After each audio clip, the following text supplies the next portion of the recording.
Good morning, everyone. We're ready to begin now.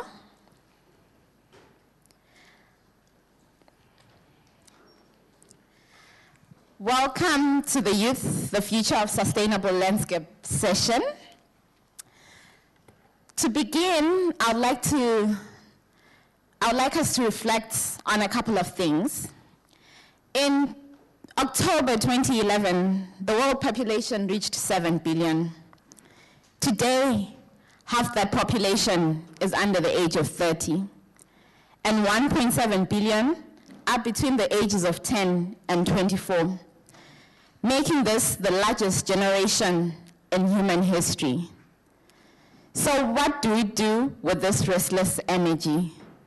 What do we do with so many young people with ideas, with, this energy that just needs to be harnessed?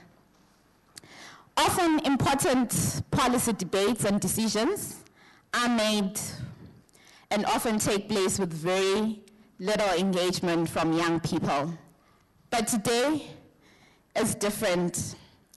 For the first time, young people are being given an opportunity to inform and engage world leaders, policymakers, scientists, and climate negotiators on the future they want to see. Today, we are gathered here because as young people, we want to come up with concrete, action-oriented pledges that the youth can and will undertake to help achieve sustainable development. The outcomes of this youth session today will feed into the general conclusions of the Global Landscapes Forum. And I encourage everyone who's here today to get involved in the discussions, to share your ideas as well, to ask questions where you think it's not clear, and just to engage with the people that are going to be speaking. We are going to be discussing 4 key themes. We are going to be looking at sustainable entrepreneurship. We are also going to be looking at how to overcome negative perceptions of employment in the landscape sector. We're going to be looking at capacity building and the power of groups. Most often, we hear that young people are supposed to create their own opportunities through entrepreneurship. But how can they do that in these tough financial times? Young people are not able to obtain loans for startup activities, but still they are told to start their own businesses. The sector is often looked upon poorly. It is considered unattractive. It is considered not sexy enough. It is considered a poor man's job. So how do we change that image? How do we make it more attractive? When we look at capacity building, young people or young professionals often feel they need more opportunities to build up their skill set, largely in the soft skills sector. But do we have enough mentorship programs to guide those young people? Do we have enough training opportunities for them to get the necessary skills? So these are just some of the things that we'll be discussing today. And I hope everyone who is here today is here because they have a vested interest and they want to see young people being empowered. So without wasting too much time, we are going to have 10 vibrant, powerful speakers who are going to share their experiences with us. But just to let everyone know that these 10 are not just 10 that were picked from nowhere. From September, CIFOR and YPAD, they sent out a call for youth speakers, for youth champions and thought leaders. And the response was overwhelming. 150 young people from over 50 countries responded with their ideas, with their stories. But from those 150, 10 were selected to be with us today. So I would like us to just give applause to the 150 who submitted their ideas.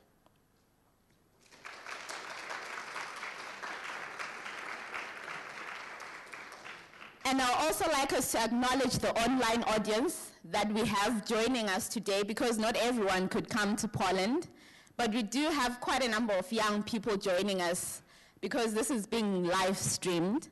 And I'd also like to invite you to follow the session and join in with the tweets with the hashtag GLF COP19 so that everyone gets involved in the discussions. So to start off the first session today, I'd like to invite Tan Copsey from BBC Media, who is then going to be joined by Nadia Manning-Thomas, Joseph Macharia, Aliness Mumba, and Karen Tuason to share some of their experiences. Thank you.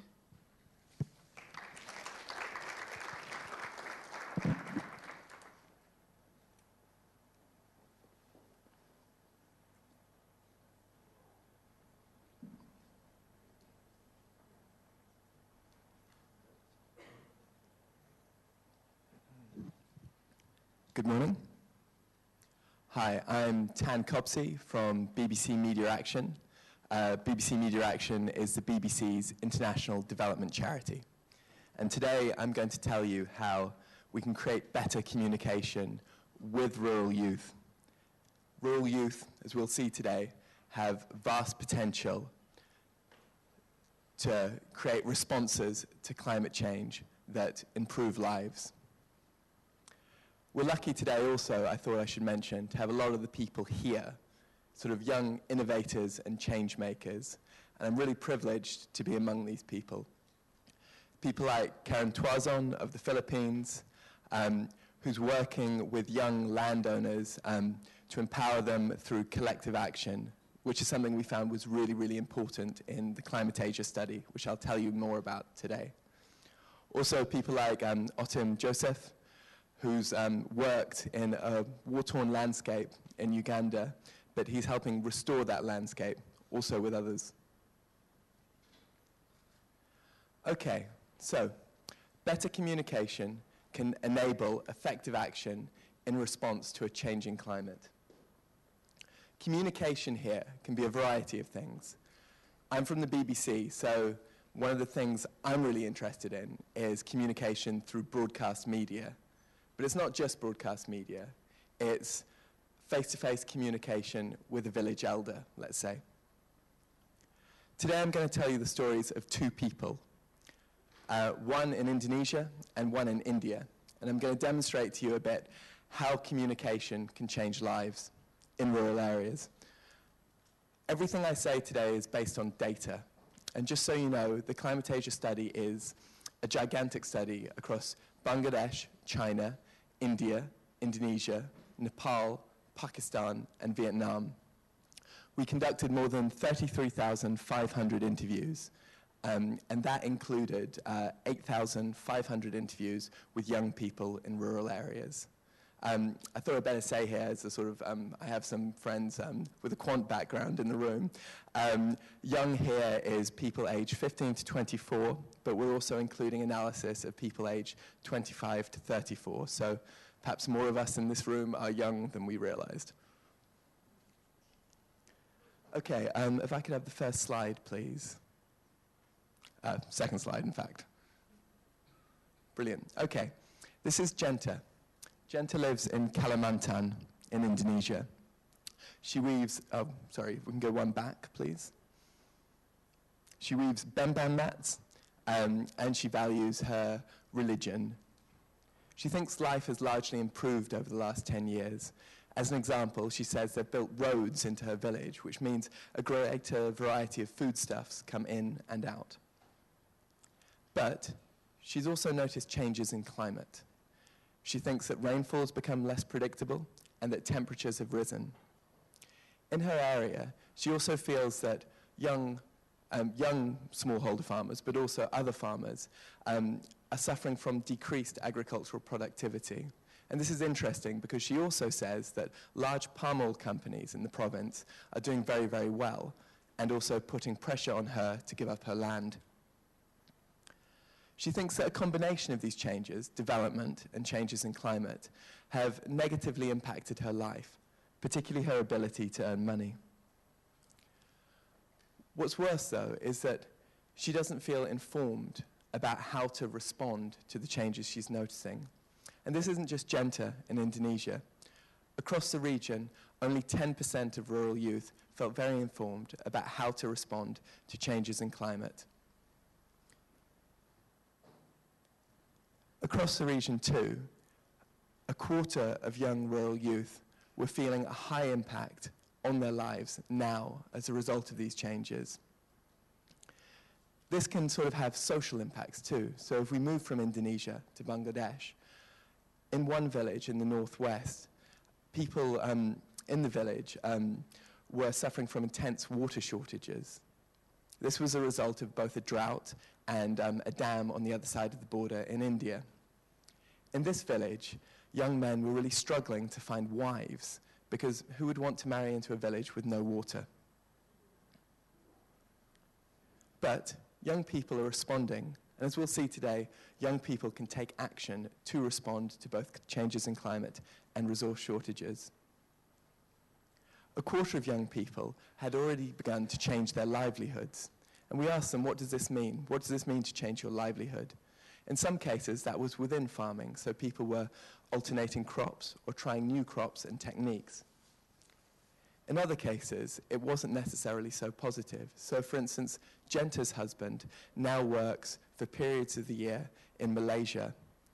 When he comes back, he talks about how he lacks the skills to be successful outside of agriculture. Another key point, Jenta here is worried about the future. She thinks she's experiencing impact on her life now, as we touched upon, on her ability to earn money. But Jenta, like half of young people across the 8,500 we surveyed, expects to experience high impact from changes in climate in future. Okay, now if we move to the next slide, I'm going to tell you how communication with rural youth, and I stress with, can empower them to create change. This is Cabrilal. Cabrilal is, of course, his nickname. It means either radio man or person who provides information. He lives in a community in Madhya Pradesh, which is also suffering from water shortages. Cabrilal, one day, was listening to his radio, and he heard on the radio an invitation to enter a competition, much like many people here. The competition was for young people to try out new techniques in farming. It was organized by an NGO in India called Development Alternatives. Cabrilal got together with his friends, and they tried out a variety of sort of organic manure and planted organic crops. Ultimately, the reason he's looking so happy is that he won the competition. The point here is that across the Climate-Asia study, we found young people who worked together, who felt more involved in their communities, and felt that their communities acted together to solve problems, were much more likely to be taking action and much more likely to be successful with that action. We also found that people who talked about these issues, who talked about food and water, energy, and indeed changes in climate, were also taking more action. So, my question to you here today is, how can we inspire more Cabrilals? How can we take what we do here today and transpose it? How can we talk to these people in language they understand? At BBC Media Action, we're trying to build on the findings of the Climate-Asia study. And of course, as I said earlier, we're interested in broadcast media, so we're trying to do this at scale. In Bangladesh, we're working with climate change experts and a state broadcaster to create something of a world first. It's a reality television show for young and indeed older farmers.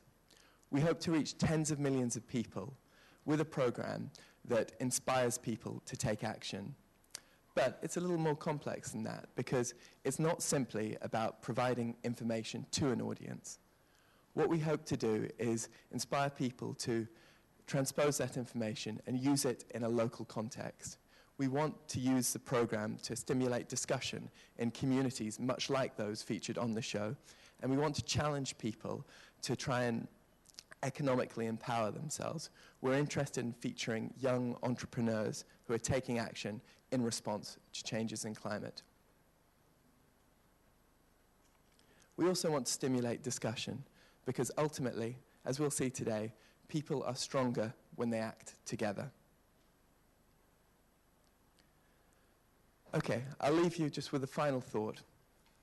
Everyone who speaks today is going to tell you something interesting and fascinating, but we're here in a hall in Warsaw. So how can you take what you learned today and communicate it with the people you know, with the audiences you're familiar with? Thank you.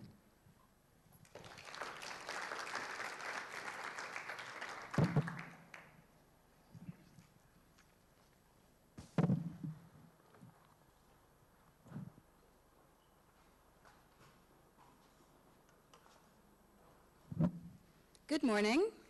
I've traveled with props. I always like to have props whenever I go to do a speech somewhere. So this is not ad hoc. I'm not just lugging around my handbag for the sake of it. This is actually some props. Okay. We were pleasantly surprised over and over and over again during our 10 years living in Asia and Africa. Oh, by we, I mean myself.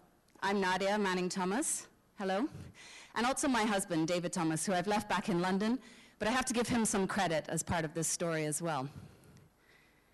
And I'm happy to be here today in Warsaw at this youth session that's part of the Global Landscapes Forum to tell you my story, which is also the story of other young people. But actually, maybe it's to tell you more of my story, because if you happen to have read my blog piece that was on the blog before, I charted previous chapters of my River of Life, so hopefully many of you have read that already, so this is a continuation of my story. And if you haven't, and you want to get the backstory, make sure you go to the website and read not only my blog piece, but also the blog pieces of a number of these speakers that was meant to tease you into coming to this event.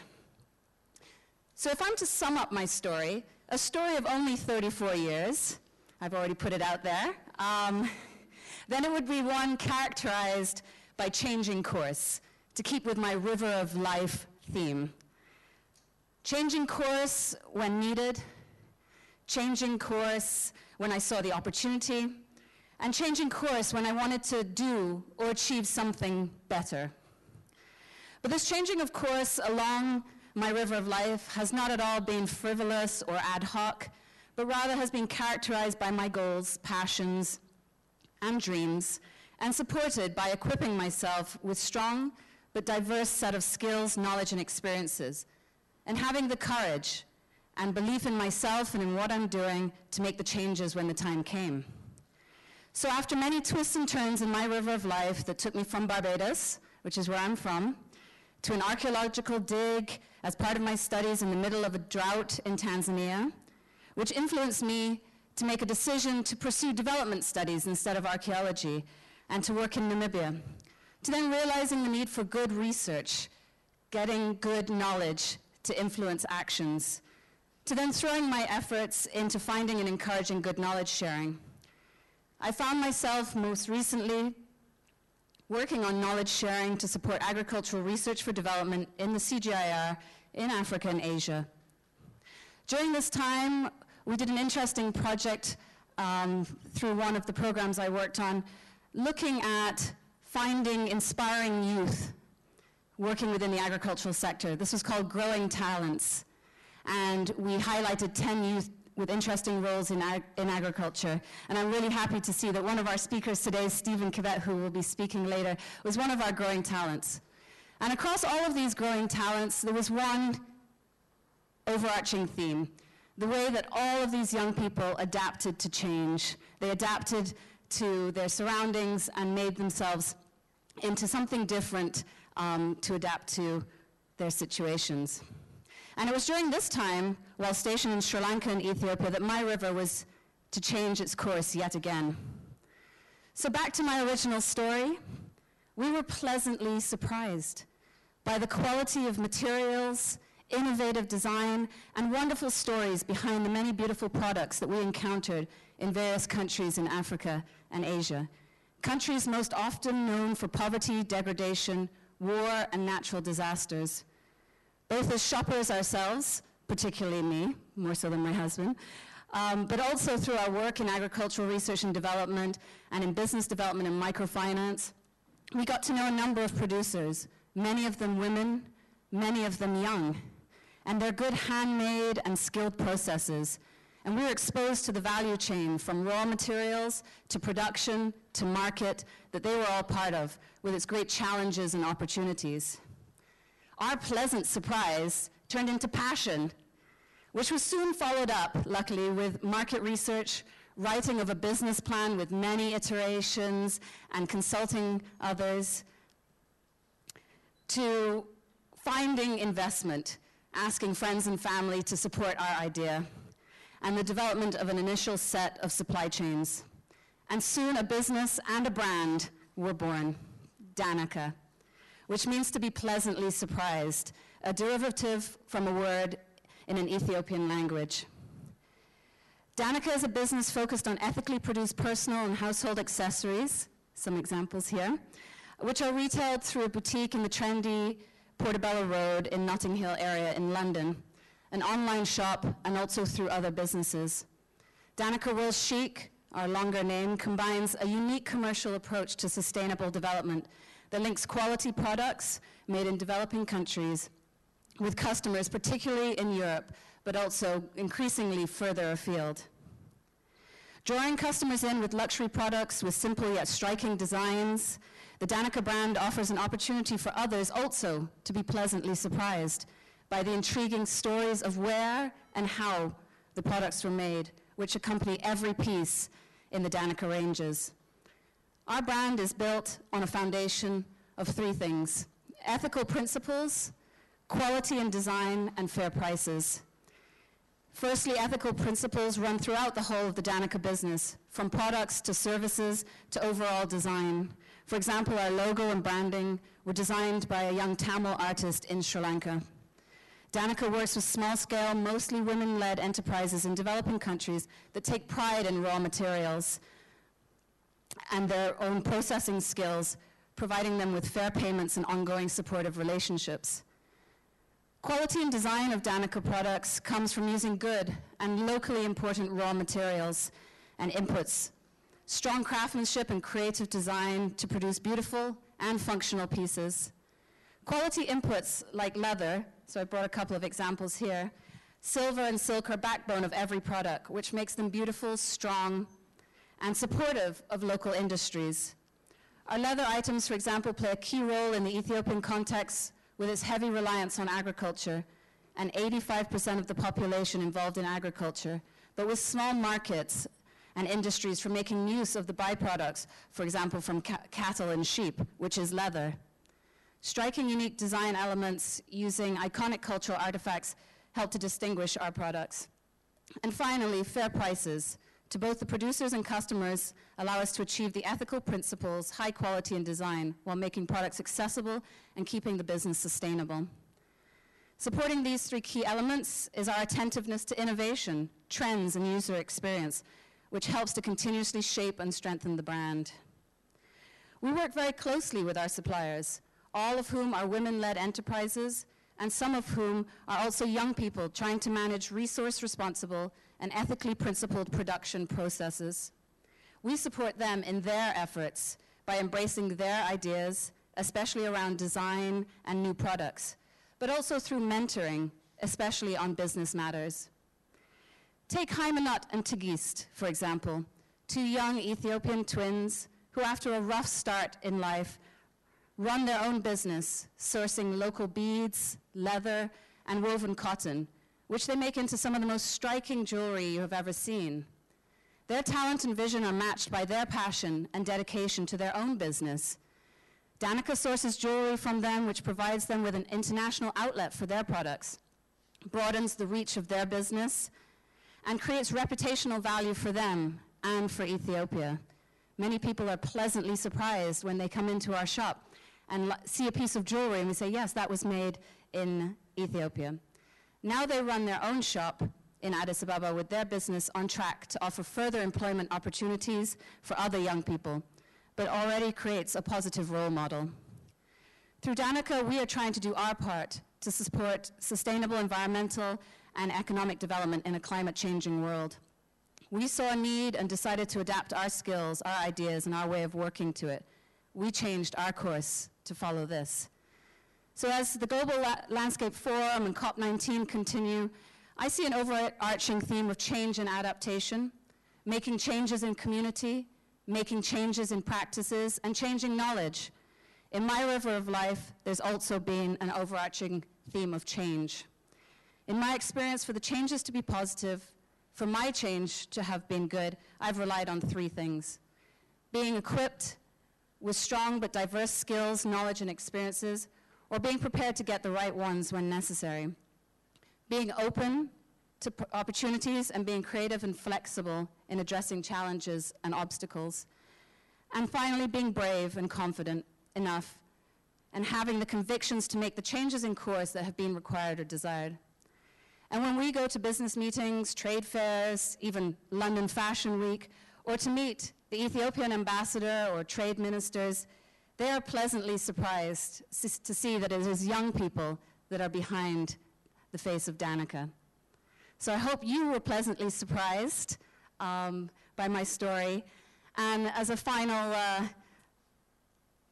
word, we've created a promotional code.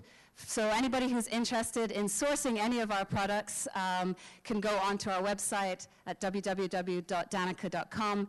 And if you put into the discount box COP19, all in small letters, we're offering a discount on all of our beautiful products. Thank you very much.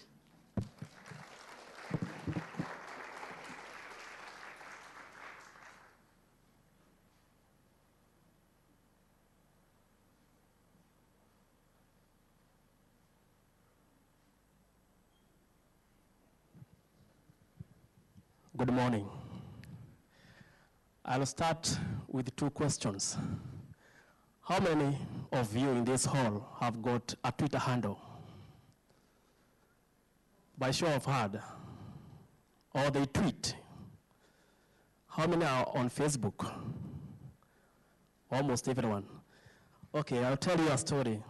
I'm Joseph Macharia from Kenya. And I'm a son of a peasant farmer. And I was brought up in the village, like any other rural boy. And in school, life was good because we did not know many things. And growing as a son of a farmer, a small-scale farmer, my dad made sure that I follow his footsteps, that is being a farmer also. So every time he wakes up on weekends, he could invite me to go assist him in the field. It wasn't easy, but that is all what I knew, agriculture. When I went to high school, I never liked to be in agriculture. But my high school teacher in agriculture gave me almost all the marks. So it was like 49 out of 50. Very good, Joseph. Keep it up. That inspired me. But at home, my dad was telling me, if you want to have a decent life, drive, be a bright student, and take another course, a professional course like being a lawyer or a doctor. So I realized that maybe agriculture will be a subject that will be able to appraise my marks so that my average grade will make me to be admitted in that professional course. But the inspiration of being told, keep it up, Joseph, excellent, I think made me also to look forward to get the marks, the exams when it comes to get that marks of excellent, keep it up, Joseph. And so I got a good grade, and I was admitted to a university to do a course related to biology and agriculture. But I was to be a high school teacher. And I did finish, and I was employed by the government to be a high school teacher. But before I went there, I went for an internship in one of the organizations that carries out research on insects. It's called ICIPE, International Center of Insect Physiology and Ecology. And I was interested in these insects called bees. You know, bees are very hardworking. And I was introduced to working with the community in the village. And I realized that the community have got challenges. They have many questions that are not answered. So I took that initiative to study the bees and to answer some of the questions, especially the behavior. And that's how I came across stimulus bees. I did my best, and I got all the questions, went to the lab, answered, and went back to the community. It was inspirational. I got to work in agriculture. When I was working with the community, every time we would invite or we would call for meetings, and I realized there were old men coming, old, really old. Last year, our president was concerned that in Kenya, an average farmer is about 65 years of age. I realized that this is an opportunity. What is happening to the youth? Why are they not here? If you Google or you search, there are so many things that are documented as to why the youth are not in agriculture. We know them. Culture, lack of flood, lack of finance. But what are we doing? On 18th December last year, 2012, seated somewhere, I realized that you need to go where the youth are. And because I'm one of them, and you all said that you are on Facebook, I opened a Facebook page. And the name was Mkulima Young. Mkulima is a Kiswahili name, and it means a farmer. And I realized in Kenya, youth like a language that combines Kiswahili and English. So I thought maybe I'm getting one of the recommendations people say, make it sexy. So the Mkulima page was opened, and I was the first person to like it. By January, I had 5, and I kept on posting good things. What do you think about this? Stealing, in quotes, other pictures from other pages and posting them there. Then liking became, and people by February, I had almost over 1,000. Then I saw, oh, you are here now. So I realized that I was inspired. What can I do to inspire these young people so that we can have interaction in this page? I started getting stories that are inspirational. Many people say that youth are not in agriculture, but I can say today they are. All what we do not have those stories of those people, young people who are in agriculture. They are not recognized. We don't celebrate them. We celebrate the musicians, the footballers. So I got the stories, and I named them Mkulima Young Champion. If you are a champion, you are a young person under the age of 32, you are in agriculture, you are also educated, and you are earning money. And I wrote those stories. And it became so popular that every week people were looking forward to see who is the next champion. The number grew. By June, I was having over 7,000 with many champion stories that were inspiring others. Many people are now asking questions. How can I do this? Where can I sell this? Where can I buy this? I realized that Facebook does not belong to me, but I'm not good in IT. My background is in agriculture. So I got another young person who told me that I'll make a platform that is interactive, where people can ask questions and they can sell their commodities and ask where they can buy. And that's how Mkulima Young Soko was born. Soko means a market. So it is a web page. You can take a photo of what you are selling, give us your information, post it there. Then after 2 minutes, it's taken to Facebook. So you have more readership on Facebook. So in July, we opened a page where people could market their products and ask any question related on where to buy.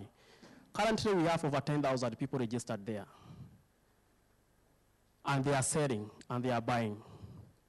Our celebs in agriculture were identified by the media, and their stories were written in the most popular newspaper in East Africa, that is the Nation Media. That created a good feeling to them, because for the first time, young people in agriculture were recognized. I was able, maybe, in a way, to solve 3 major problems. That is, information in agriculture that is relevant to the youth and targeting them.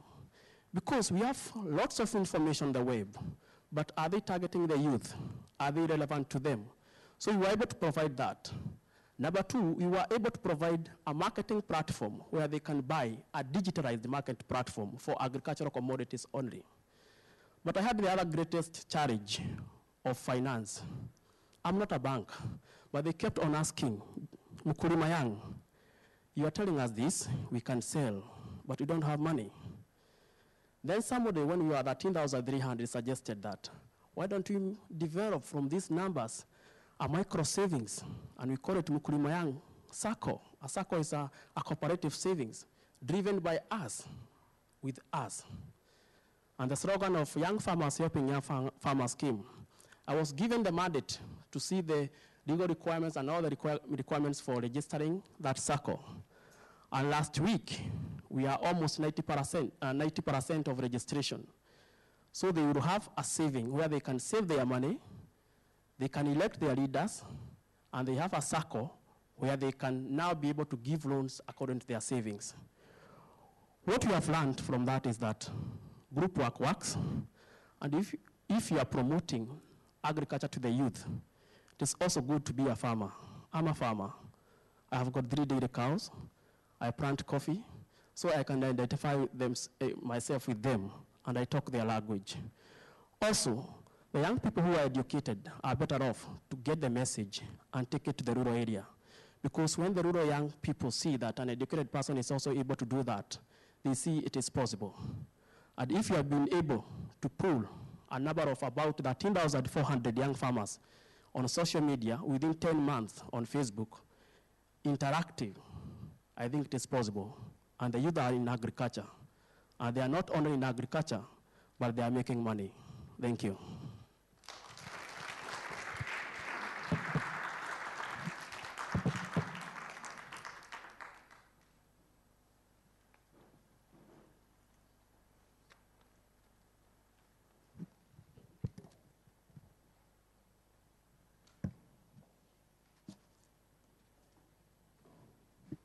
Good morning.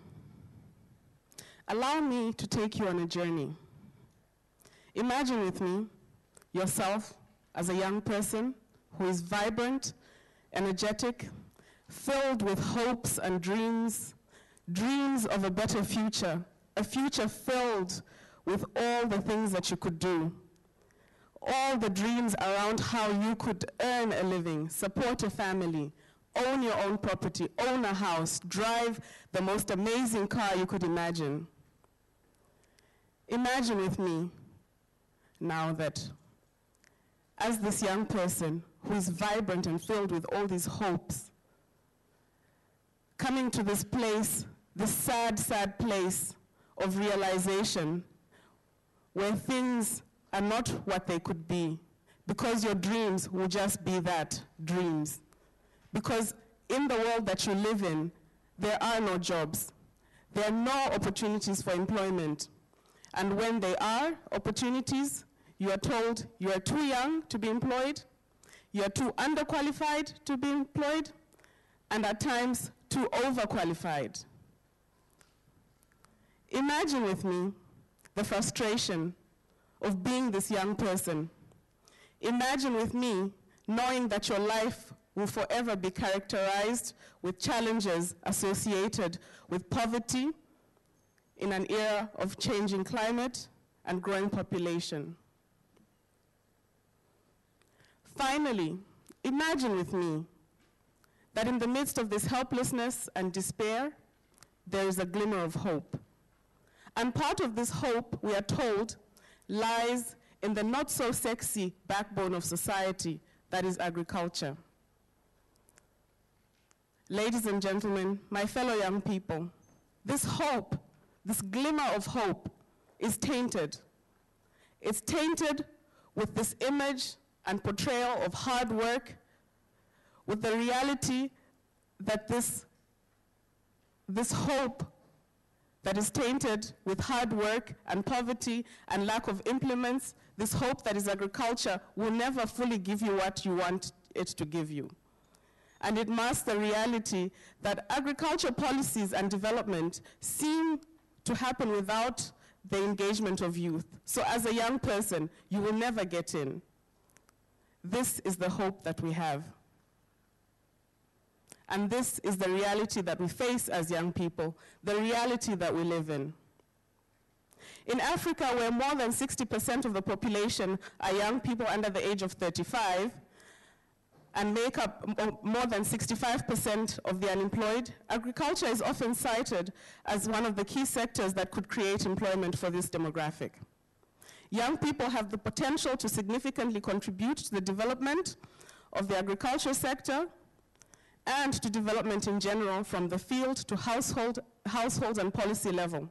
However, prevailing trends in development and the agricultural sector do not optimize the meaningful engagement of youth. You will agree with me that such a high demographic filled with potential warrants some form of engagement in policy processes that affect them and therefore will ultimately lead and shape their future. In the past few years, the organization that I come from, FANRPAN, has been implementing a full-on campaign to support and advocate for youth engagement in agriculture policies and processes. This campaign has shown great gains. Allow me to share with you how this organization that I come from has approached this issue. As a network organization, FANRPAN grounds its initiative in local evidence that is generated with local partnerships and stakeholders. By documenting the involvement of youth, the involvement of young people in agriculture processes and policies through country case studies, FANRPAN has been able to highlight the challenges and the opportunities for engaging young people in development processes as well as agriculture. FANRPAN strives to try and change the perception of young people towards agriculture. FANRPAN would like to see young people see themselves not only as consumers of agricultural products, but as producers, employers, entrepreneurs, and drivers of growth and development in the agriculture sector. In order for this to happen, a lot of things need to change. One of these things that need to change is the capacity of young people. There is need for great capacity development. Capacity development will enable young people to engage in processes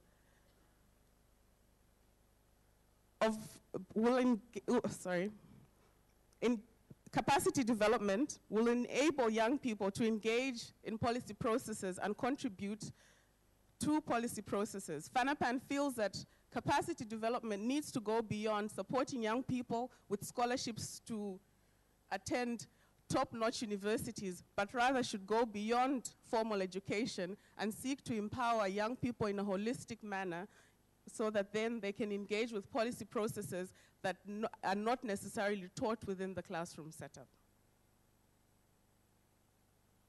FANRPAN believes in mentorship and has been instrumental in the creation of a young professionals network around water issues within the agriculture sector. This water network of young professionals has since evolved to a broader and larger network of young professionals working in Africa. And it's creating linkages to other organizations such as YPAD that is helping organize the session. And engaging in policy processes, FANRPAN believes that young people are the best place to speak for themselves. They know best their challenges, they know best what they want in life.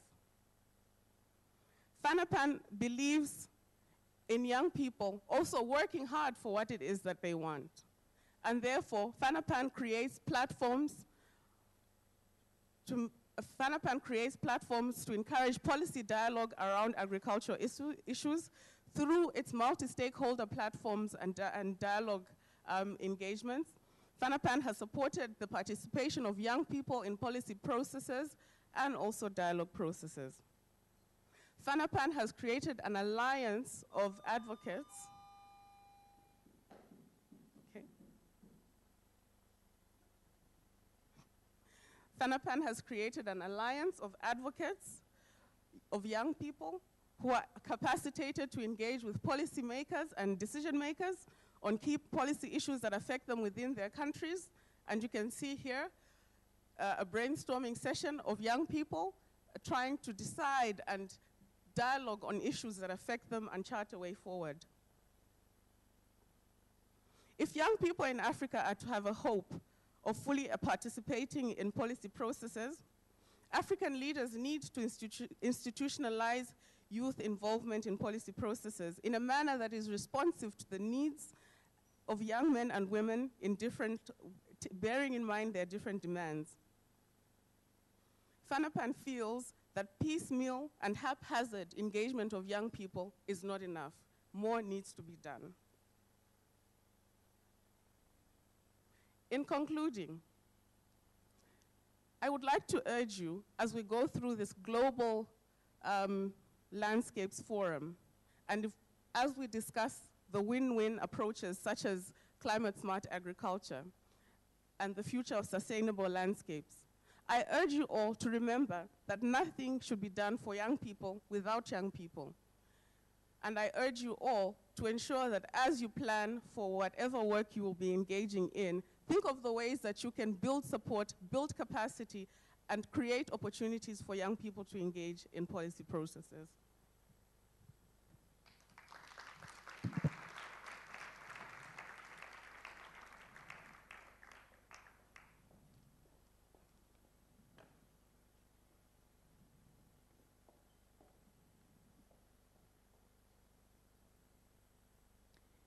I was preparing to come to Warsaw to share the Philippine experience in collectively empowering the young farmers smallholders when last Friday, Typhoon Haiyan, the strongest typhoon ever, hit my country.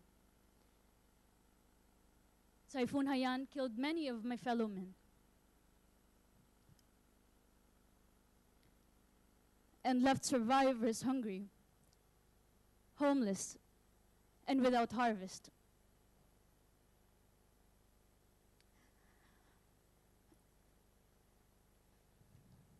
When the storm surge and the direct relief stage has subsided, we have to question who has what capacities for recovery. Typhoons do not discriminate between farmers and non-farmers. They do, however, discriminate between one economic status to another. A 300-kilometer-per-hour typhoon is only the same to everybody in a sense of meteorological perspective. But in any other perspective, typhoons hit rich and poor differently. It widens the gap between the rich and the poor. The rich have more and better opportunities to recover. They have money in the banks, they have safe investments, and most likely they have friends and relatives who are also very wealthy. But the poor, they have nothing. No cash in bank. Their investments like poultry, fruit trees, they have all been blown away. And most likely, their families and friends are also homeless and without livelihoods. The reality is that our country's poor has no means to protect themselves from disasters and no means to cope with it. But this does not only happen in the Philippines, of course, but now we are expecting this to always happen unpredictably. So now we ask, how do we build on our resilience? How do we ensure, we young people, how do we ensure that there is sustainable investment for our future? More than half of the Filipino population resides in the countryside, where most of the country's poor are concentrated. More than half of the labor force are involved, more than 1/3 of the labor force are involved in agriculture. But the Philippine society is very feudalistic. Landlessness is a major cause of poverty. Lands are concentrated to the hands of a very few families, very few influential and powerful families. Most Filipinos are landless, and the youth are almost always landless. Land reform is mandated in our constitution, which means that farm workers can apply for a piece of land of their own. This is a very good social justice program, but it is inefficient due to bureaucracy and corruption. For young Filipinos, living in the countryside does not hold a bright future. Most of them have low levels of education because they were forced to work at pre-adulthood, or they ended up as dropouts because they are very pressured with too much responsibilities of balancing off responsibilities at work and at home. Without land and without education, their problems just grow exponentially. I am a member of a peasant federation called Task Force Mapalad. Task Force Mapalad is a membership federation of farmers, farm workers, plantation workers, and indigenous peoples in 11 provinces in the Philippines. Currently, our membership is about 3,000, men and women, old and young. But this means about a prospect of 30,000 families for development. Working with this organization, I have witnessed firsthand the bleak future of young Filipinos who have no access to land. They do not have any other opportunities but to work as contractual laborers in big plantations during the harvest season. They are mostly seasonal farm workers, if not jobless. They are involved in agriculture, but in oppressive conditions. With no other options for better income, they are forced to move to the big cities, where they are most likely exploited in informal jobs in the service sector, like as garbage collectors, laundry people, house helpers, drivers, and so on. Owning your own piece of land can make a difference. Why? Because it impacts directly on your own household income, and it builds self-esteem of the youth. As a contractual farm worker, you can work all day, but no matter how long you work, how hard you work, you will not earn 1 cent more than the fellow next to you. Young farmers who own a piece of land is entirely different. They have their own land, they decide what crops to plant, they harvest what they plant, they decide what to do with their harvest, and they can decide for their own value-adding activities. I have witnessed how transformation of socioeconomic roles, from being a landless farm worker to being a land manager, has enabled young farmers to collectively address the food security of their communities, to raise their household income, gain access to education and health care. However, we cannot merely depend on our government to give us what we want. We have to take ownership of our own problems. Task Force Mapalad supports claims for land of young farmers through paralegal trainings, negotiator and speakers trainings. With these trainings, farmers become empowered to deal with the government and other sectors to bring forth their issues in the communities, especially with regards to human rights violence and inaction of the government to their land claims. Legal and moral legitimacy of their land claims has also resulted to successful accessing of land, even in the most contentious properties owned by big politicians in the Philippines. Having your own piece of land, though, is not enough to build your livelihood. Working in the field is one thing, but managing your farm is entirely different. For those who have successfully owned the land, it is necessary to raise their capacities to improve their crop yields so that they can engage better markets and eventually increase their income that would make their resilience stronger. To do so, Task Force Mapalad are offering access to productivity trainings like farm diversification, sustainable technologies, integrated pest management. We are functioning like a platform. We connect young people to the government so that they can access extension work. We also connect them to agriculture and technology schools so that they can access technology support. But aside from being a farmer, a landowner also needs to be a business person. That's why we support the farmers in developing their entrepreneurial skills. Our members take part in capacity building. They do research and campaigns. They build their own small-scale businesses.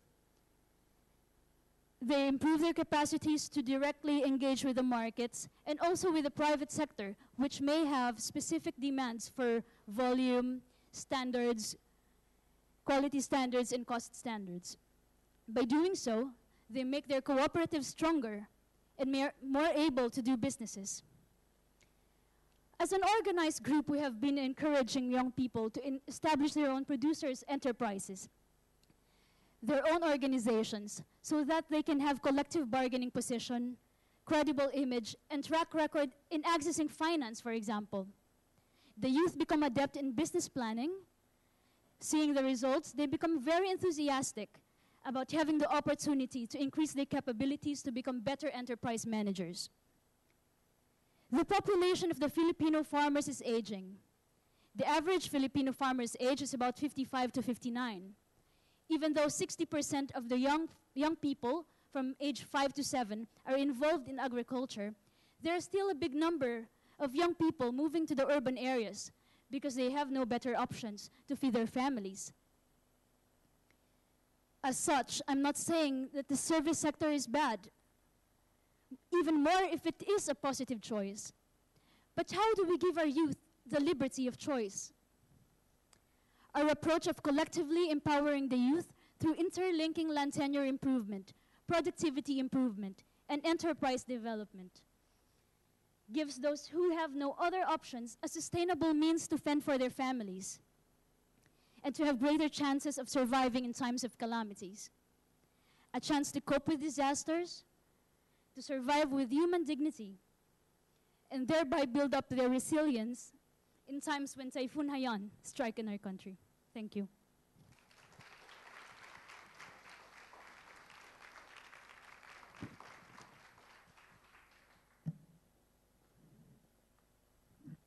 Thank you, Karen. I think maybe we can give a moment of silence to the victims of Typhoon Haiyan before we proceed.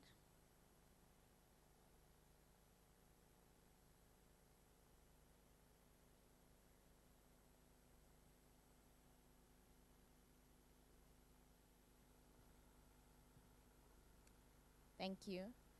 We'll now move on to the next session. I'd like to thank the speakers once again and invite them to take the stage up front so that we go into our discussion session. I'm sure as you're all listening, there are some key points that stood out for you.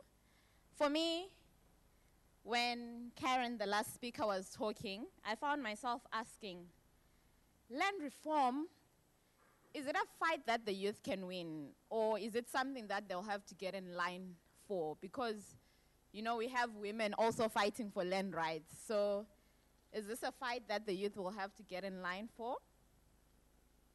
When Aliness was talking, she spoke about the importance of networks, young people connecting to other young people.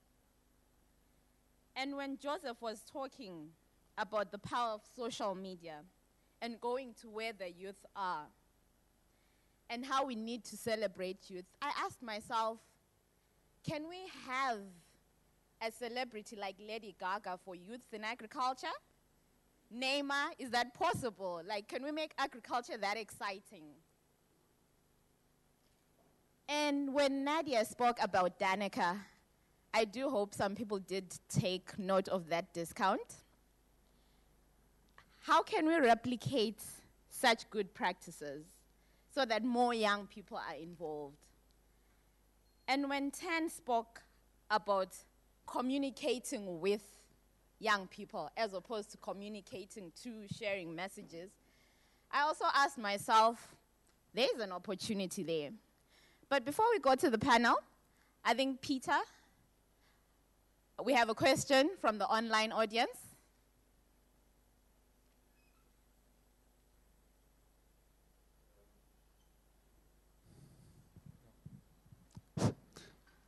The voice from the online public. There was quite a bit of activity around the different issues on Twitter. I'll start just with one question and hand it over back again to you, Temi. Okay. There was a question from Nestor in Cameroon and it was directed to Joseph from Kenya, where he talked on the platform, the Facebook platform, his website, online website market platform, connecting young farmers, marketing their products. And of course, this is a typical question from somebody living in rural areas. Hey, I'm living in rural Africa, I'm living in rural Asia. The infrastructure does not allow me to take advantage of that. What would your answer be? Thank you for that question. One thing is that as the urban develops, it creates the demand pool of agricultural commodities. So one thing is the market is in the urban area where we have the necessary infrastructure. And mostly, we usually combine the traditional method and the modern method. We also have a radio program that goes to the rural area where they can be able to ask questions using SMS. So the combination of the traditional and the modern using the social media works well, so that we can even get to the rural young farmers who can send an SMS, and then that SMS can also be linked to what is being requested for to be sold in the social media. Thank you. Thanks, Joseph. Tan, maybe you can tell us a bit, because you spoke of broadcast media. You can tell us a bit about what you do at the BBC. Well, yeah, I was already thinking I'd like to add to that. And just a point, one of the things we found in Asia is that young people want information through media for a start. And so it's a good place to start. And one of the things we need to think about, and I think to say back to the person who asked the question online, is, well, what media are available in your area would be my question back to them. And if it's radio or if it's television, then there are ways of reaching people through those media. I know not everyone has the ability to make a television program, but at the same time, for instance, community radio, which in Nepal, for instance, reaches very specific communities in areas where television signals aren't available. These other smaller media can still be very, very useful in reaching audiences, in stimulating dialogue and promoting discussion. Thank you, Tan. I'm going to throw it to the audience now. We have enough time for discussions. Is there anyone with a question for our panelists? Okay, we have first question there, second question there. If the mics can get to the people.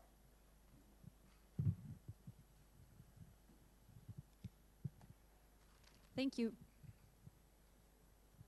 Okay. Thank you all for these very interesting presentations. I have a very practical question to Joseph. Sorry, please first introduce yourself before you ask your question. Good point. My name is Sarah Doornbos. I work in the Netherlands for Oxfam Novib, an international development organization. A practical question to Joseph. Could you please spell out the name of your Facebook page so we can all like it?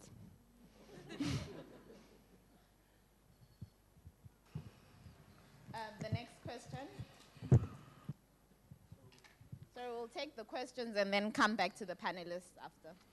Okay, my name's Ebile Pride. I'm from Germany, Hohenheim University, doing a master program in agricultural science in the tropics and subtropics.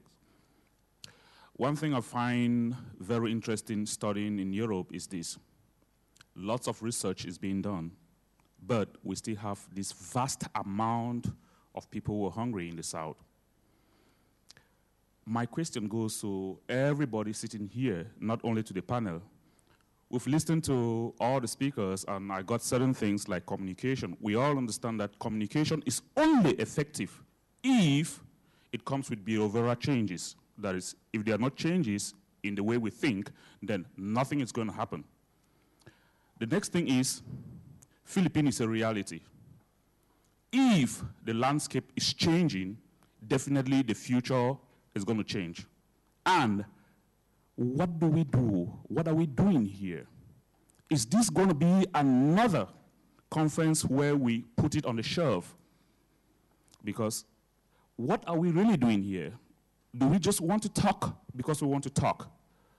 How, my question is, how do we actually get this to the people? That is, we all understand that the South is the South, and for anything to be effective in the South, it has to go through the government.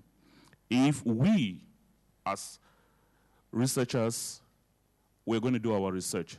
But if the government of the South, they don't change or they don't implement the ideas coming from the research, then nothing is going to change. So please, let's focus on how do we get our research, or how do we get all these ideas to the people through the government. Thank you for the question. Thank you for the question. Do we have another question? Okay, we'll have the panelists respond. Okay, thank you for that question. The Facebook page is Mukurimayang, M-K-U-L-I-M-A.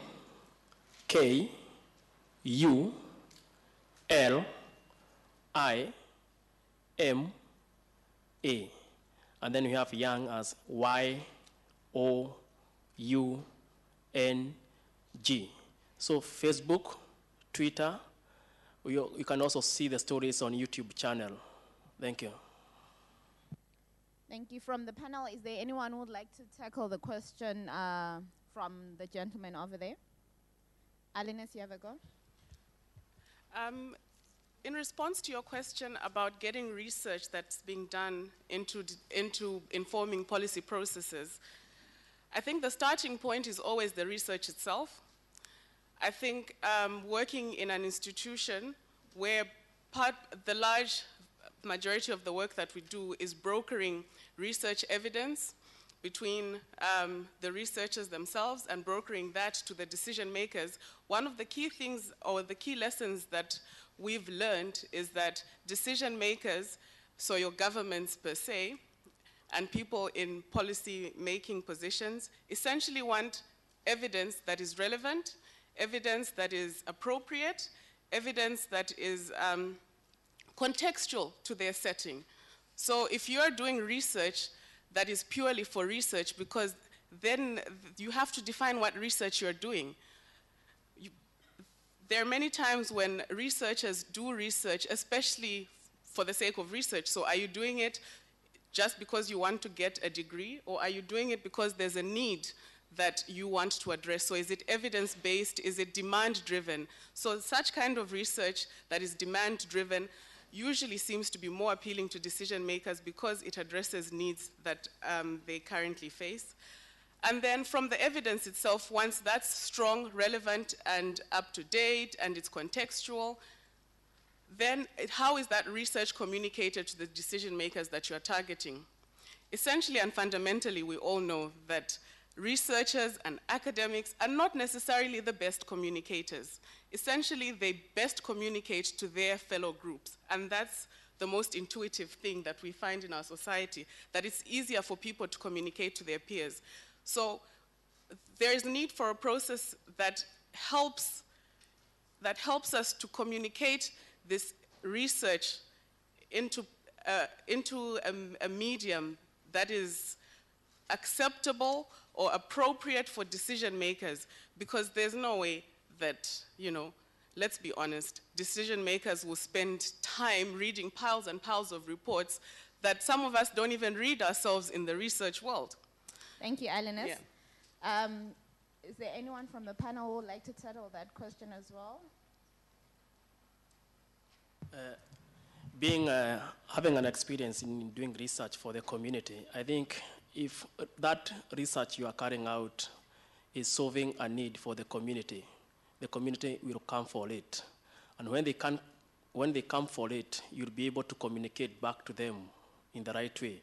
So most of the time is that we find that most of the research are not solving a demand-driven need for the farmers. For example, we do analysis of the questions that are asked on our page, and we realize that now we can be able to recommend to the people who are carrying out research, the questions that people are looking for are these. Can you be able to carry out research on that? Because that is a need for that at that time. So I think communication also matters.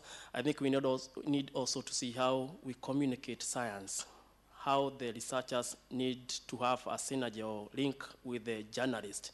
What we have realized is that the science content is communicated by journalists who try to understand the jargon.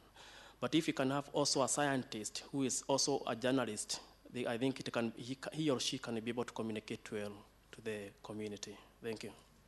Thanks. And can I just add to that, because I thought those were two really, really good points. And for me, they amount to knowing your audience. So in this case, knowing government and knowing their priorities and knowing how to communicate with them. But also thinking about how you frame sometimes scientific and technical information for an audience which isn't used to it. Beyond that, I just wanted to make one other little point, which is you talked about focusing your communication on government, and I agree that that's a priority. But one little thing I wanted to share, in our research, we found something quite surprising. In Pakistan, where people had the least confidence in government, and where, frankly, there weren't necessarily the government structures to support people in rural areas, specifically in adapting to climate change, we found that when we tested a variety of actions, a lot of people were actually taking quite a high level of action in this context, despite a lack of support from government. And as one woman in rural Sindh said, talking about a well they dug to both access groundwater but also to collect rainwater, she said, "We did this ourselves, not the government, not anyone else. We, the community, we built it on our own land." And she was very proud of the fact. So one thing to remember is, whilst it is very important to communicate to government, don't assume that it's the only route. Thank you. I'll take more questions from the floor. Okay, we have 1, 2 there. Could I just make a quick point? I'm Michelle Kovacevic. I'm from CIFOR, one of the co-organisers of this session. Anything that's mentioned in the speeches and discussions is going to be relegated to an outcome document from this session that will feed into the official outcome document of the Global Landscapes Forum, which will be presented to negotiators in climate change and on sustainable development. So it's actually, this is a really important time for you guys to raise your concerns and your thoughts, because that will be one way that those thoughts are officially integrated into these policy processes. So just wanted to make that point. Just behind you. Hello, my name is Nidhi, and I'm a scientist. I'm based in Germany, and in some capacity, I'm also linked with VIPAD. So my question is that, first of all, I would like to compliment the selection committee. I mean, it's such a nice mixed cohort of groups with the entrepreneur, with the farmer, with the media, and also with the advocacy organization, and with the researcher as well, as I can say so. And my question is that we have different role players, different actors. We need to have a strategic decision in the strategic decision-making process, but we all functions in our own little organizations or our own little closets. We hardly get a platform or an opportunity to interact when it's needed to be joining hands to come up with consolidated or holistic approach of media involved at the right time, the entrepreneur sharing their experience, or it's ideally not possible in the world, or a practical solution making or decision making. So what's your perception on how to bring this mixed cohort together in the solving real world issues? I mean, or is it possible? I mean, if I'm a researcher and I want to have something communicated through a media, maybe through BBC, and do you think that is possible, that you can reach different actors who are there to communicate or to join hands in a strategic process the time you need? Thank you. I think we have some communication experts in the room here as well, and people from the media. They might help with answering some of these communication questions. We have another question here. Hi, my name is Courtney Paisley, and I'm from YPARD, which is one of the co-organizers of the session. And I just wanted to ask the panelists, just in your experience as youth leaders in your own field, have you come across a lot of discrimination against you being young, against people thinking that you're too young for doing what you're doing, or no, have things been relatively accepting? And then my second question is, do you think the acceptance of young people getting engaged in the agricultural development sector, do you think, or the landscape sector, do you think that's changing? Do you think it's getting a bit easier? Do you think it's getting a bit open, more open, or no? Thanks. Do you have more questions? Okay, maybe Nadia, you can tackle the questions first.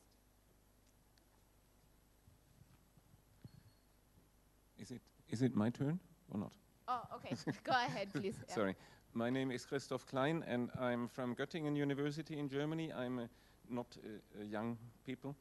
I'm a professor in forest inventory and remote sensing. And first of all, I would like to thank the speakers for excellent insights into their experiences. I think that was very helpful. And I would like to thank also to the organizers to having organized this event. I think this is really important. And congratulations to all the young interested people here in the audience.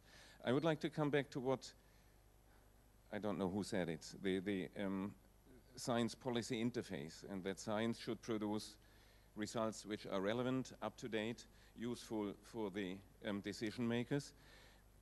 I'm in a field that is producing information as our final destination, forest inventory and remote sensing. And we increasingly notice that it's not only important to produce good, relevant, and so on information, but it needs to be information that is in line with the interests of the policymakers. And that makes it so difficult, because policymakers not always are interested in the scientific truth, but they want to have their interests being supported. That's an extremely important field, and it's exactly in the line of what our friend from Cameroon said. And it took me probably 25 or 30 years of experience in forest inventory to find that out. So this is one lesson for the young scientists to learn, that if you are doing research in a technical field, in particular regarding landscapes, you are never only in your technical world, you are immediately in the middle of some policy discussions. And this is not funny for scientists. And this is probably also why you say we are not good communicators. Yes, we need to accept that. Most of us are not. And the communicators are usually not good scientists either. So thank you. So we need to come together. And I think this is one thing that our young students and the future generation needs to realize very, very early, so that you need to come together, you need to combine your expertise. If you wish to communicate well, if you wish to influence the policy and science interface, there is no way around very sound scientific knowledge. You need to have this base, otherwise you will not be convincing as a communicator. Thank you for that contribution. I think what is key is that today we are not here just to ask the questions, but we are also here to give the solutions and come up with concrete actions of how, as young people, we want to move forward and we want to create the future that we want to see. All right, so I'll throw it back to our panelists to answer some of the questions that came out. Okay, thank you. I'm going to address particularly the questions from Nidhi and then Courtney. I think it's an interesting question about involving all of the various actors in the process, that we have to not see ourselves just in silos of research here, communication there, private sector. And it's forums like this which help us to start to bring together all of the different players within the value chain to be able to exchange experiences. And I think we need to replicate that in all of our processes. When I did work directly in the agricultural research sector, a lot of the new approaches to doing agricultural research for development using platforms like Learning Alliances, others like that, to really try to bring all of the voices into the discussion are very important, because we need to think of agriculture beyond just one farmer in one plot. We need to think about all of the inputs and the outputs in that sector, all the way up to private sector. People may think, well, why was she giving this talk about making leather handbags? It's not because I'm just interested in fashion, but I'm interested in the fact that leather is an agricultural product, and there are people, especially young people, who are very interested in being involved in that part of the value chain, and they need to be involved also in the discussion about how do we make adaptation across a whole set of landscapes possible in a climate-changing environment. And then quickly, just to address Courtney's part, a question about the perception of youth. There are some obstacles. I will say, like, in the end of my speech, I said the Ethiopian ambassador was pleasantly surprised to see my husband and myself as the people behind this business. Luckily, it was both positive and negative. The surprise, because people are still very shocked when they see young people trying to lead big initiatives. But in very many cases, we're starting to see a change as you you reflect some of the achievements that you're able to bring to the table. So it's about bringing all of this to the fore and continuing the movement to show that young people can make a very positive contribution to a variety of sectors. Anyone? Karen?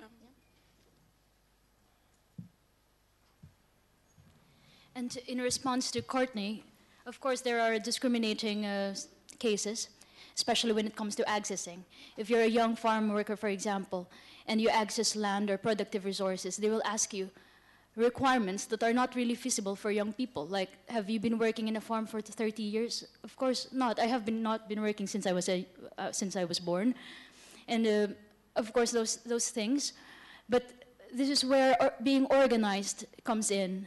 Because when you're organized, and then you can deal with how to, even if there's a rule like that, how can you deal it, that you negotiate with the government to make the law very flexible so that you can come in. But if you're just an individual young worker, you cannot do that. Thank you. Thank you. Thank you very much. I think the question on collaboration about scientists seeing opportunities where they can communicate relevant information. I have seen it work on our page whereby organizations like CABI, some of the people who are also on Facebook, contribute as individual or organization or companies. We have seen like companies that market greenhouse equipment, answering questions that are technically I could not be able to answer, or one of our team members. So when they answer, they identify themselves, and then the organization, as an organization or scientist or individual, they become known that they are able to answer. We also provide a platform where you can post relevant content regarding to a specific topic. So I see it as an opportunity. About the land issues, we have seen that is a great challenge for the young people on what to do. But we have seen that they have taken the initiative of maybe leasing land and showing that to their parents that they can be able to do it. And also, on the land, we have seen that many people, young people, are adapting ways of climate smart agriculture, of managing that land, which has not been able to be managed in the right way, using the modern way of irrigation, like the drip irrigation. So on the land issue about access and ownership, those people, as I mentioned earlier, the young people who are earning are able to buy small pieces of land, utilizing it, and this is influencing their parents who don't release land easily, and they are able to soften their heart and give the land. That is a practical example from Kenya. Then about the policy, I think we talk about the tyranny of numbers. We have a hashtag when we tweet, and most of the government influential people in the agriculture are also involved in the Twitter. So they are able also to contribute, and sometimes they do even message us, Mukulima Yang, can we meet? Because they have seen there is an influence, there is a revolution whereby you have 23 people talking about agriculture and contributing. So when you have the numbers, you can be able to influence the policy, and the government will come to you to see how you can work with them. Thank you. Thank you. Aliness? Just a quick comment on the research comment and how to get that into policy use.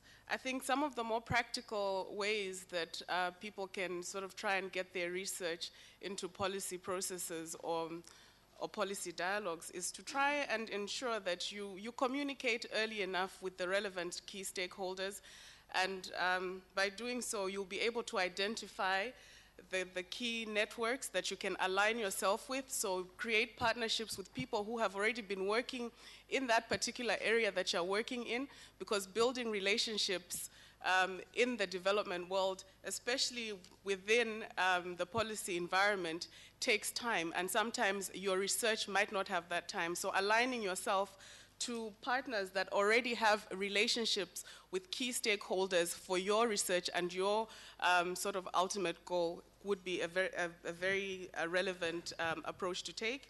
In addition, knowing the policy and knowing the policy plans or the development plans of the area that you want to work in is very critical, because each country essentially has development plans that feed into regional development plans. So you have regional plans at SADC level within the Southern African region, you have plans being made within the ECOWAS region. So getting to know what the development plans are for those areas will help you align your research to more relevant and more sort of demand-driven research that might actually have a higher potential for uptake. Thank you. And just one final point. Can I say one that by media standards, I'm quite old, and I'm a terrible scientist. Beyond that, though, there are a couple of questions about how we interact and involve science. I can only speak from my experience, and I know there's a lot of colleagues from CIFOR here today. What they don't know is that they actually helped us design our research. I was having a chat with someone called Bruno Locatelli, and for instance, as an example, we have latitude and longitude coordinates of every single one of our primary sampling units available because of his influence. And then as a result of that, we're now working with a team of climate scientists at the Met Office in the UK to do a very large-scale comparison of perceptions of change against existing meteorological data, particularly focusing on temperature and rainfall. So we're having a go at that kind of collaboration on one level. In terms of the media, I think, yes, there's absolutely a role for involving science and scientists more. And I know that in the BBC we've recently had a review of our coverage of science, and there's been some recommendations as a result of that. We have a new science editor.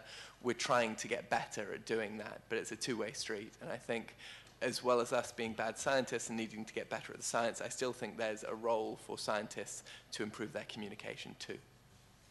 Thank you, and I think it's particularly a challenge to young scientists who are up and coming to do things differently going forward, not just follow how it's been done before. I'll take it back to the floor again.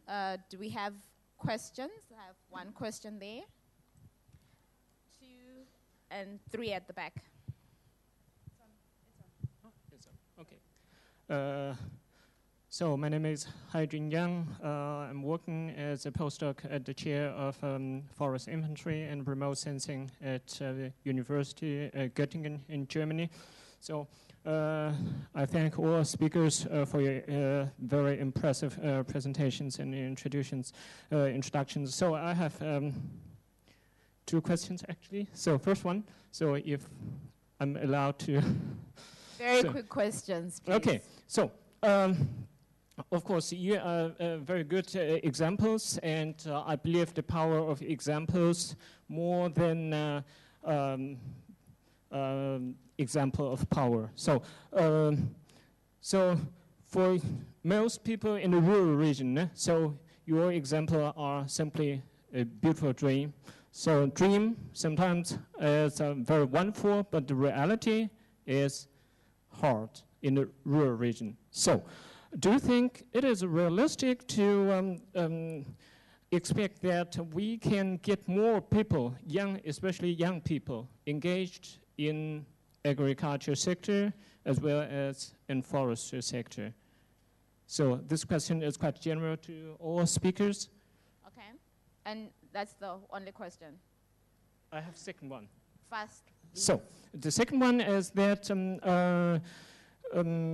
yes, my boss, Professor Klein, just mentioned it is quite, the science policy dialogue is quite important, it's quite challenging. I think this forum gave us a very good example. That is a very good example, it's a very good communication platform. So it's very, very useful.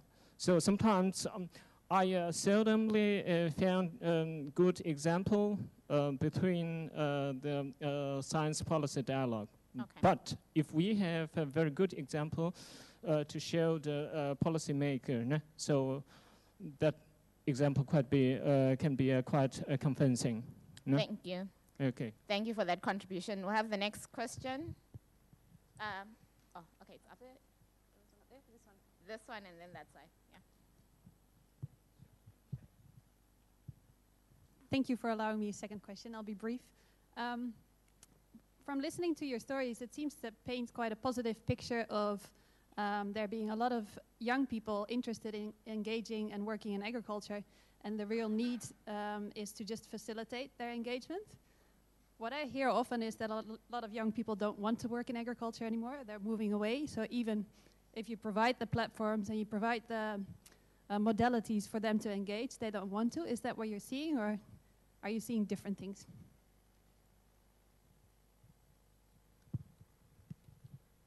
Then there's one up there.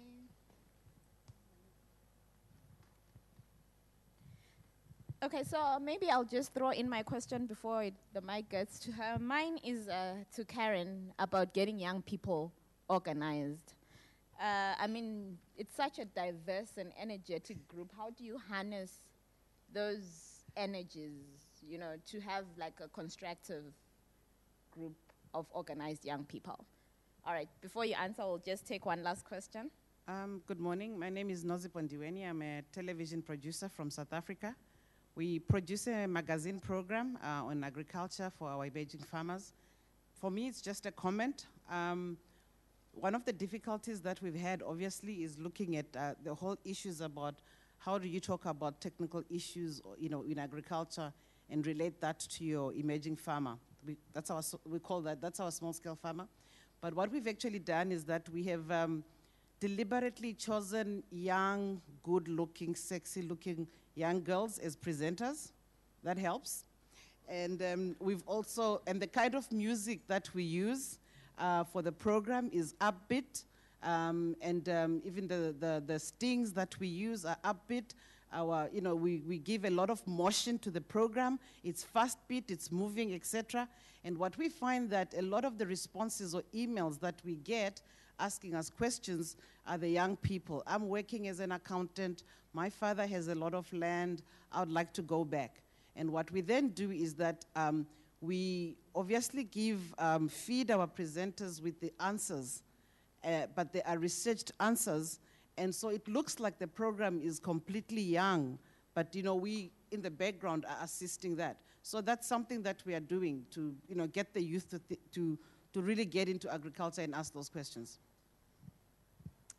Thank you for that contribution. So you need to make things look interesting for people to pay attention. All right, to our panelists, Karen, you can go first. Yeah.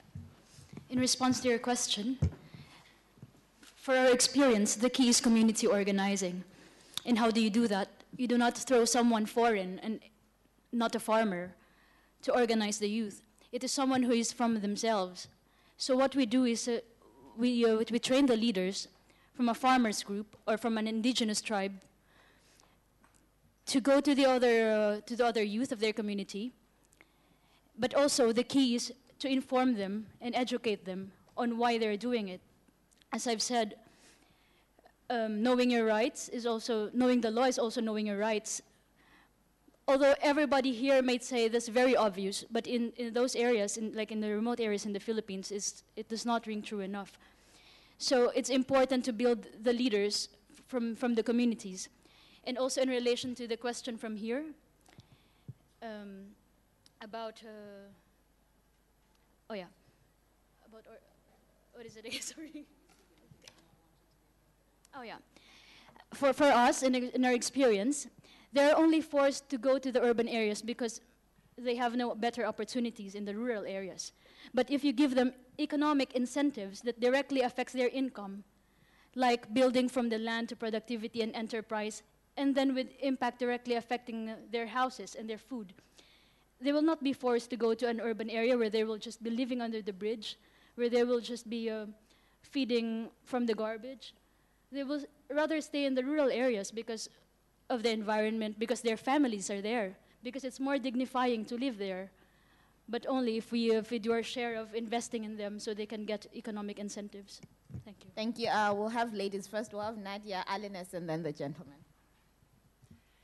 Okay, I hear questions quite often similar to two that was said. Is it possible to engage young people in agriculture? And do we see young people wanting to be involved in agriculture? And I often like to throw the question back, being involved in what agriculture? Is it that we want young people to be involved in the agriculture of 100 years ago? Do we want people to be involved in the agriculture of 50 years ago? What is it that model, is it that model of agriculture that we really want young people to be engaged in? And I think it's about rethinking that. Agriculture that's going to engage young people in today is different from perhaps a model that we had in our mind. And it has to be similar as we're today in a global landscapes forum. We're now not just thinking about forestry, we're not just thinking about land, we're thinking about landscapes. We have to think about agriculture also in a broader form. We have a whole value chain around agriculture with very many different parts that do interest young people. Young people are involved in a lot of different aspects in and around agricultural production and processing. And so I think it's about broadening that view and finding the various niches that young people can play a role.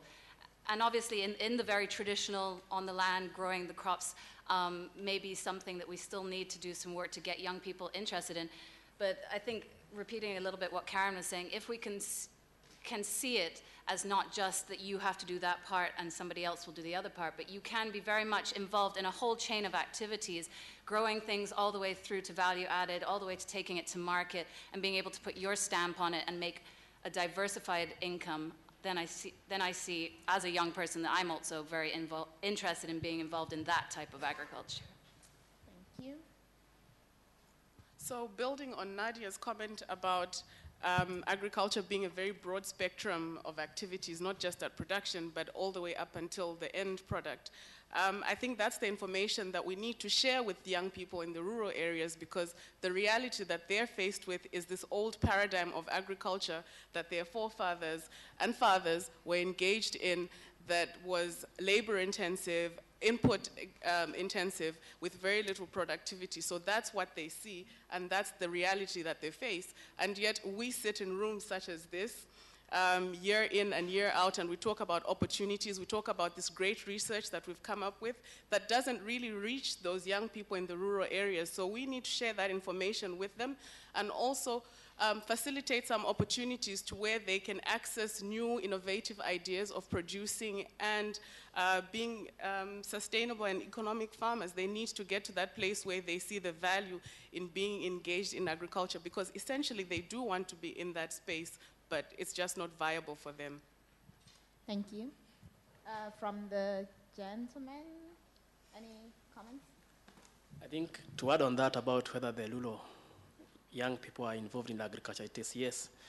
If it is innovative, it involves some technology, and they can make money. And when they have an inspirational story, they are involved in that. So the thing is inspire, encourage, have money in it, they can generate some income. Then it is innovative, it has some technology. Then the other thing that I've noted is that when we go to the rural area and you give money or you give some ideas to those young people, they're not inspired because they see them as a problem being solved by the urban people. So focus on the people who are also educated and are recognized in the rural area and use them to take the technology. I said I'm a farmer, and my neighbors, young people in the rural area, have adopted strawberry farming and tree tomato because I do it. I take milk with them during the weekends. So if I can do, and I've even gone to postgraduate, why not them who are school dropout? So I think also role model matters. That is key. About the energy and the group, to keep the youth in groups is a challenge, but give them roles. If you're like in the organization we are making, if you are the secretary, if you are the chairman, when you give them clear-cut roles, they will remain in that group. The infight in the group dynamics will not affect them so much because they feel being part of that. And when they are given responsibilities, they feel that the failure of the group is because of them. They don't want to own that. About, from South Africa, about the question you're talking about using those people on TV, I've realized if you go through our Facebook or some inboxes, there are some comments that come. I see I'm an accountant, and I look at my pay slip, and I ask myself, what am I doing after reading all these success stories from these young people? So I think those feedback, as I said earlier, an inspiration is making them to be attracted to the youth, and also using people who are attractive in quotes. Thank you. Thank you. Okay, so we're going to throw it back to our online audience who have been following very closely. They have a couple of questions. Thank you, Tembi. We had quite a bit of questions from Nigeria, Burkina Faso, Ethiopia, Cameroon again, and South Africa. The first thing we should all do is wave to two of our online audiences who were supposed to be here today, Zaid and Bunmi, who were supposed to be here but couldn't get their visa. Hi, Bunmi. Hi, Zaid. And part of the feedback comes also from them. Bunmi once said, we Nigerians, we love to make money. So if we could see that there is money to be made in agriculture in Antarctica, we would go to Antarctica and make agriculture. So he said, actually, agriculture should learn from Nollywood, you know, the Nigerian Bollywood. Nollywood wasn't there 10 years ago, 15 years ago, but somebody saw there was money in it, and now it is a big industry, and most of the music, he said, most of the best music, and most of the best movies in Africa actually come from Nigeria. So we should do exactly the same with agriculture. He said there is money to be made in agriculture. It needs to be known. We need media together with the young people. Take the examples. This needs to be known. If young people see that there is money to be made in agriculture, they will not go to the rural areas and prefer to be a cleaner or a driver, but they will be a proud farmer. Yeah! All right, thanks, Peter. Okay, just before we close, I think I'd like to give our panelists to just give us brief messages that will be our take-home messages in just 1 minute. We'll start with Karen.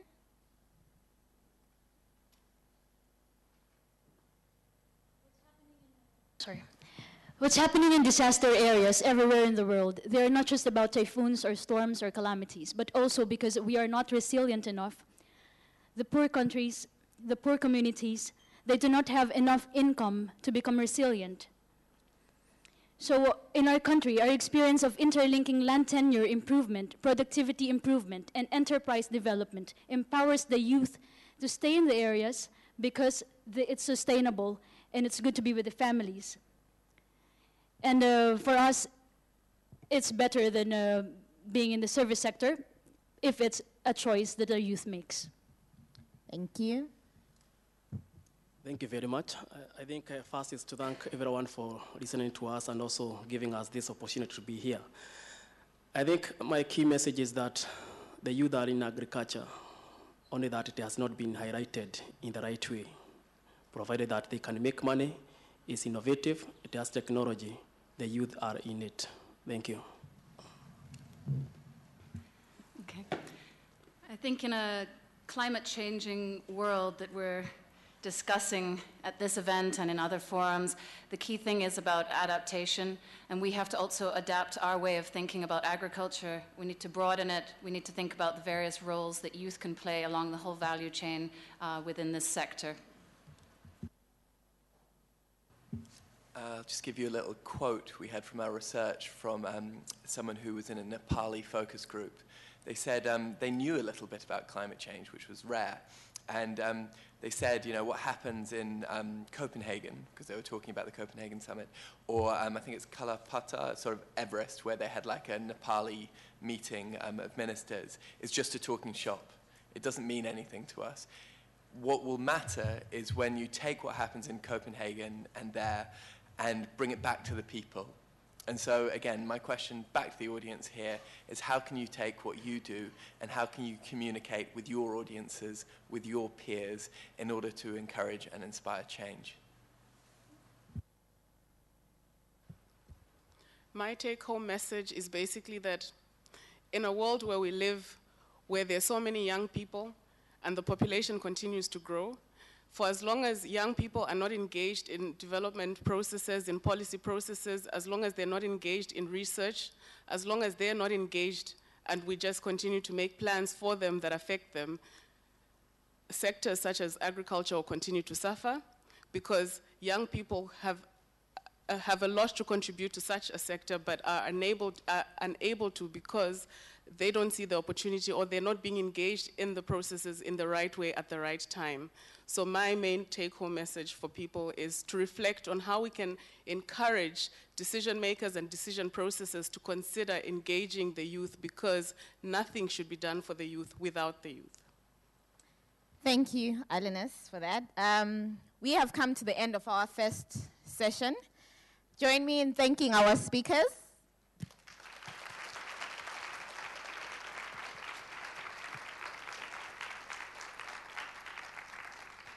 And I hope this first session was enough to whet your appetite to even come and join us after tea. So we'll break now for tea for about 15 minutes. We'll come back at 11:05 for the next session that's going to be looking at capacity building and the power of groups. Thank you so much.